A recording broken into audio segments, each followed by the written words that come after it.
नमस्कार, देश दुनिया की बड़ी खबरों में आपका स्वागत है। आज के इस बुलेटिन में हम बात करेंगे मध्य प्रदेश, राजस्थान और मुंबई में मानसून की दमदार एंट्री की। पहलगाम घटना को लेकर टीएमसी में मोदी सरकार से फिर मांगे जवाब। धीरेन्द्र शास्त्री की 60,000 वाली जैकेट पर मचे बवाल की। G7 समिट में फिर चमके पीएम मोदी की। बात करेंगे सोने की कीमतों ने रचे नए इतिहास की। और बुलेटिन के अंत में हम जानेंगे क्या सच में दिल्ली के पूर्व सीएम अरविंद केजरीवाल पंजाब में बौखला गए, जो उन पर ऐसे आरोप लग रहे हैं। तो चलिए शुरू करते हैं आज की खास बुलेटिन।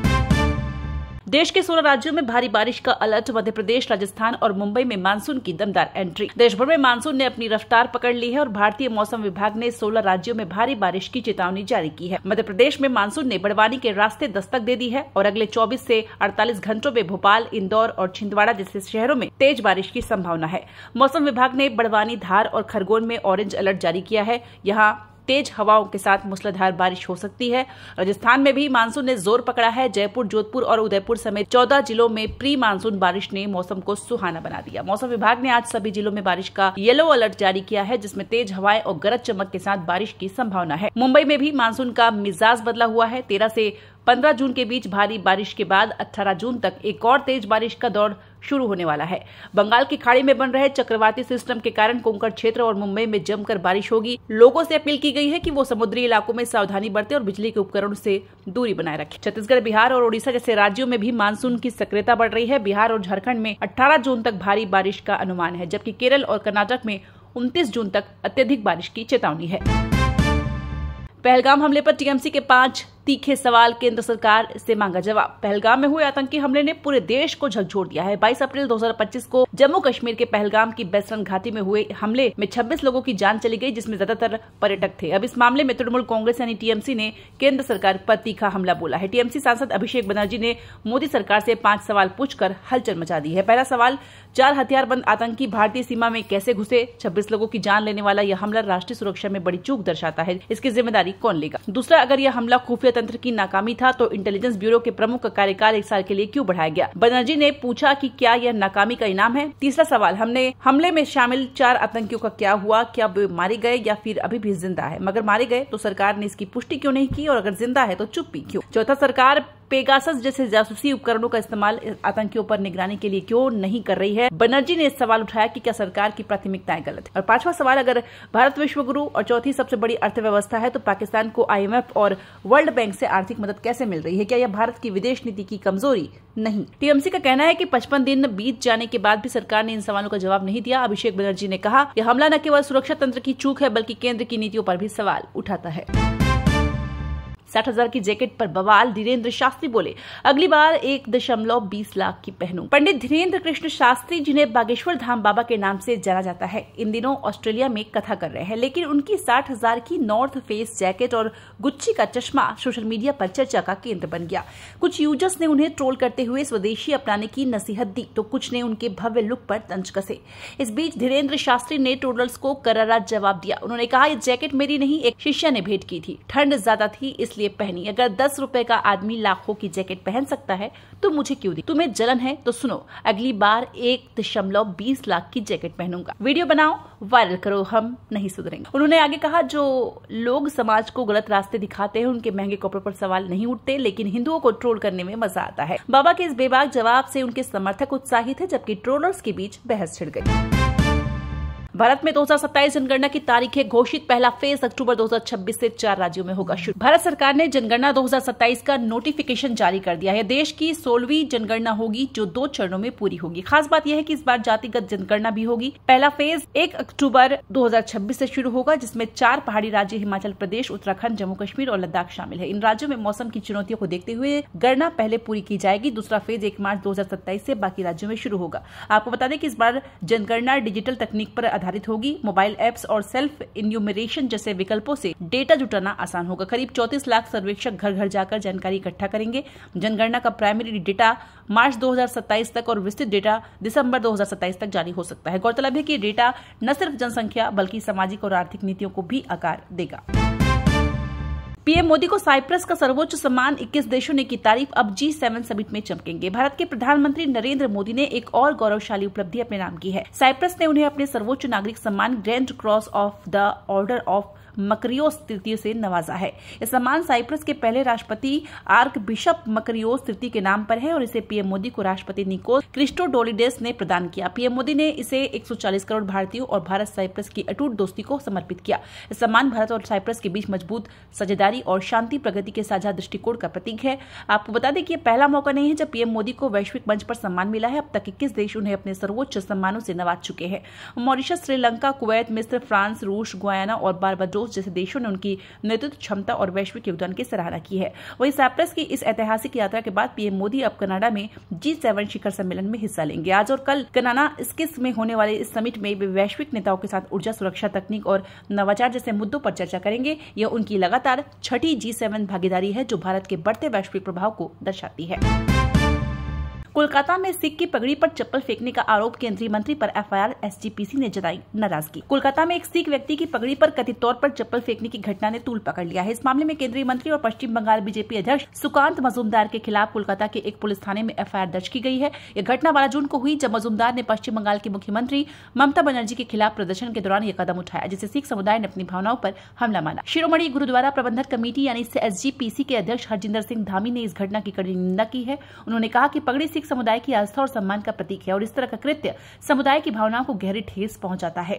धामी ने केंद्र सरकार से इस मामले में तुरंत कार्रवाई की मांग की है और सुकांत मजूमदार से बिना शर्त माफी मांगने को कहा है। साथ ही सिख संगठनों ने भी इस घटना पर गहरा आक्रोश जताया है। सोशल मीडिया पर इस मामले ने तूल पकड़ा जहां लोग इसे सिख समुदाय के अपमान से जोड़कर देख रहे हैं।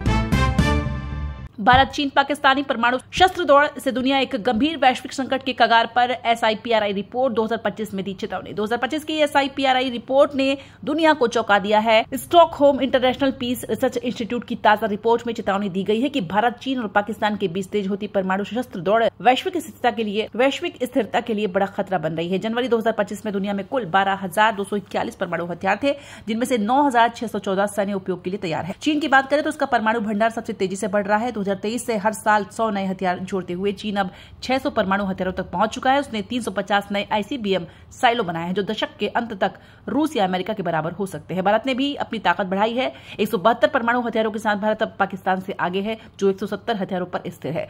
भारत अब लंबी दूरी की मिसाइलों पर जोर दे रहा है जो चीन तक पहुंच सकती है। रिपोर्ट में भारत पाकिस्तान के बीच 2025 की शुरुआत में हुए तनाव का भी जिक्र है, जहां गलत सूचनाओं ने संकट को और गहरा किया। एसआईपीआरआई के डायरेक्टर जैन स्मिथ ने कहा कि परमाणु हथियारों पर निर्भरता बढ़ाना खतरनाक है। रूस और अमेरिका के पास 90% हथियार है, लेकिन उनका न्यू स्टार्ट समझौता 2026 में खत्म हो सकता है, जिससे नियंत्रण और कमजोर होगा। जियो, एयरटेल, वीआई और बीएसएनएल यूजर्स के लिए बड़ी खुशखबरी, अब हर 30 दिन में बदल सकेंगे प्रीपेड पोस्टपेड प्लान। जियो, एयरटेल, वोडाफोन आइडिया और बीएसएनएल के करोड़ों ग्राहकों के लिए एक बड़ी खबर है। दूरसंचार विभाग यानी जीओटी ने मोबाइल प्लान बदलने के नियमों में शानदार बदलाव किया है।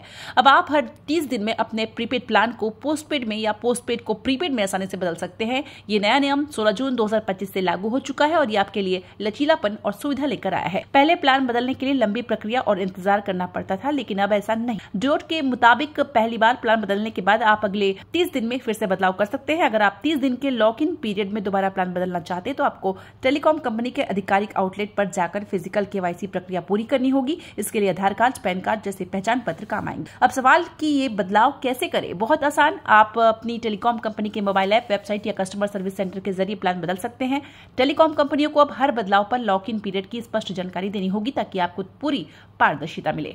इस नए नियम का सबसे बड़ा फायदा यह है कि अब आप अपनी जरूरत के हिसाब से प्लान चुनने में आजादी पाएंगे। चाहे आप जियो के 5G अनलिमिटेड डेटा प्लान पर जाना चाहें, एयरटेल के पोस्टपेड बेनिफिट्स लेना चाहें, वीआई के किफायती प्लान चुने या बीएसएनएल के सस्ते लॉन्ग टर्म प्लान, अब आप हर महीने अपने बजट और जरूरत के हिसाब से फैसला ले सकते हैं। मई 2025 में थोक महंगाई 14 महीने के सबसे निचले स्तर पर, खाने पीने की चीजें हुई सस्ती। मई 2025 में भारत को महंगाई से बड़ी राहत मिली है। थोक मूल्य सूचकांक यानी कि WPI आधारित महंगाई पर दर घटकर 0.39% पर आ गई, जो पिछले 14 महीनों में सबसे कम है। अप्रैल में ये 0.85% थी, लेकिन अब सब्जियों, दालों और अन्य खाद्य पदार्थों की कीमतों में कमी ने इसे और नीचे ला दिया है। खासकर सब्जियों की कीमतें 21.62% घटी, प्याज 14.41% और आलू 29.42% सस्ते हुए। थोक महंगाई, खाद्य महंगाई भी 55% से घटकर 1.72% पर आई। ये गिरावट आम लोगों के लिए राहत भरी है क्योंकि रोजमर्रा की चीजें अब और किफायती होंगी। भारतीय रिजर्व बैंक ने इस बीच रेपो रेट में 0.50% की कटौती की, जिससे आर्थिक गतिविधियों को और बढ़ावा मिलेगा। विशेषज्ञों का कहना है कि अच्छा मानसून और बढ़ा हुआ कृषि उत्पादन इस स्थिरता को और मजबूत करेगा। अब यूपीआई से ऑनलाइन ट्रांजैक्शन होगी और भी फास्ट। गूगल पे, फोन पे ने किया बड़ा बदलाव। दरअसल यूपीआई पेमेंट और भी तेज होने वाला है। National payments corporation of India यानी कि एनपीसीआई ने 16 जून 2025 से नए नियम लागू किए हैं, जिनसे यूपीआई ट्रांजैक्शन का समय 30 सेकंड से घटकर सिर्फ 15 सेकंड हो गया है। गूगल पे, फोन पे, पेटीएम और बीएचएम जैसे आपके फेवरेट एप्स अब पहले से 66% तेजी से काम करेंगे। चाहे आप किराने की दुकान पर क्यूआर कोड स्कैन करें या दोस्त को पैसे ट्रांसफर करें, अब पेमेंट कंफर्मेशन बस कुछ ही सेकंड में मिलेगा। एनपीसीआई ने ट्रांजैक्शन स्टेटस चेक करने का समय भी 30 सेकंड से घटाकर 10 सेकंड कर दिया है। यानी अगर आप पेमेंट फेल हो या पेंडिंग दिखे तो उसका स्टेटस तुरंत क्लियर हो जाएगा। इसके अलावा सिस्टम की रिलायबिलिटी बढ़ाने के लिए एनपीसीआई ने बैंक्स और पेमेंट एप्स को अपने सिस्टम अपग्रेड करने के निर्देश दिए हैं। अगर पेमेंट नेटवर्क इश्यू की वजह से यूपीआई सिस्टम तक नहीं पहुंचता तो अब वो ऑटोमेटिकली फेल मार्क हो जाएगा, जिससे आपको इंतजार नहीं करना पड़ेगा। साथ ही सिस्टम पर लोड कम करने के लिए स्टेटस चेक की लिमिट 2 घंटे में 3 बार तक रखी गई है। लुधियाना उपचुनाव में अरविंद केजरीवाल पर मतदाताओं को धमकाने का सनसनीखेज आरोप। लुधियाना में 19 जून को होने वाले उपचुनाव से पहले सियासी हलचल तेज हो गई है। एक सामाजिक कार्यकर्ता कीमती रावल ने अपना आम आदमी पार्टी के राष्ट्रीय संयोजक अरविंद केजरीवाल के खिलाफ पंजाब के मुख्य निर्वाचन अधिकारी को शिकायत दर्ज कराई है। रावल का आरोप है कि केजरीवाल ने लुधियाना पश्चिम सीट पर आप उम्मीदवार संजीव अरोड़ा के प्रचार के दौरान मतदाताओं को धमकाया। उन्होंने दावा किया कि केजरीवाल ने कहा, अगर आपने संजीव अरोड़ा को वोट नहीं दिया तो आपके क्षेत्र का विकास रुक जाएगा। रावल ने इसे मतदाताओं को स्वतंत्र वोटिंग अधिकार का उल्लंघन बताया। शिकायत में रावल ने प्रचार भाषण की वीडियो क्लिप और ट्रांसक्रिप्ट को सबूत के तौर पर जमा किया। उनका कहना है कि केजरीवाल ने यह भी कहा है कि संजीव अरोड़ा जो एक अमीर उद्योगपति है, अपने निजी फंड से विकास कार्य कर सकते हैं। रावल ने साफ किया कि वह बीजेपी की आरटीआई सेल से जुड़े हैं, लेकिन यह शिकायत उन्होंने एक जिम्मेदार नागरिक के तौर पर की है। उधर आपने इन आरोपों को राजनीतिक साजिश बताया है।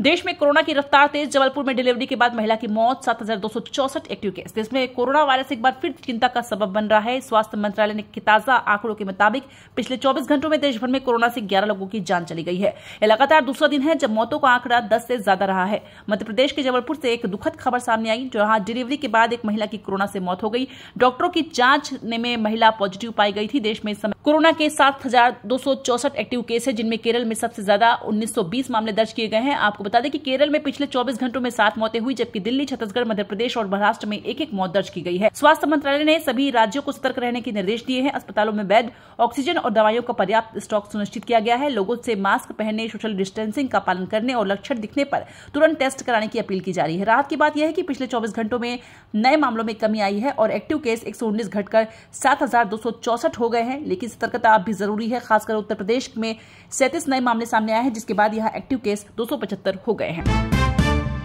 सोना ऑल टाइम हाई पर। जनवरी से अब तक 23,052 रुपए महंगा हुआ। वहीं साल के अंत तक 1.3 लाख का अनुमान। सोने की कीमतों में आज नया इतिहास रच दिया। India Boolean and jewellers association के मुताबिक 10 ग्राम 24 कैरेट सोने का सोना 1,220 बढ़कर 99,214 पर पहुंच गया। इस साल जनवरी से अब तक सोना 23,052 रुपए महंगा हो चुका है। विशेषज्ञों का कहना है कि भू राजनीतिक तनाव और बढ़ती मांग के कारण सोने की कीमतें और उछाल ले सकती है। केडिया एडवाइजरी के डायरेक्टर अजय केडिया का अनुमान है कि 2025 के अंत तक सोना 1.3 लाख तक पहुंच सकता है। अंतर्राष्ट्रीय बाजार में भी सोना $3,412 प्रति औंस पर कारोबार कर रहा है। चांदी की बात करें तो वो भी 1,05,494 प्रति किलो पर स्थिर है। निवेशकों में सोने की मांग बढ़ रही है क्योंकि शेयर बाजार में अस्थिरता और महंगाई के डर इसे सुरक्षित निवेश बना रहा है। तो दोस्तों, उम्मीद है कि आज की ये बुलेटिन आपको काफी पसंद आई होगी। कमेंट में जरूर बताइए कि कौन सी खबर ने आपको सबसे ज्यादा सोचने पर मजबूर किया या सबसे ज्यादा चौंकाया। अगर आपको ये वीडियो जरा भी दिलचस्प लगी हो तो इसे अपने दोस्तों, परिवार और ग्रुप्स में जरूर शेयर करें।